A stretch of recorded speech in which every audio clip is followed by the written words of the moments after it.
Flight के bathroom में cigarette P फिर खोलने लगा इमरजेंसी गेट, बांधने पड़े स्तन के यात्री के हाथ पैर। एयर इंडिया के पी गेट मामले के बाद अब एक और चौंकाने वाला मामला सामने आया है। लंदन से मुंबई आने वाली एयर इंडिया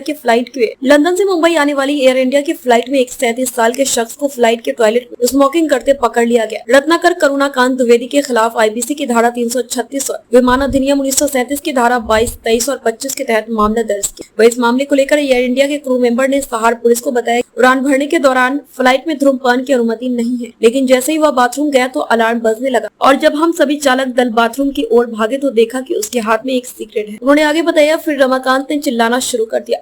फिर रमाकांत ने हमारे सभी क्रू मेंबर्स पर चिल्लाना शुरू कर दिया। किसी तरह हम उसे उसकी सीट पर ले गए, लेकिन कुछ देर बाद उन्होंने विमान का दरवाजा खोलने की कोशिश की।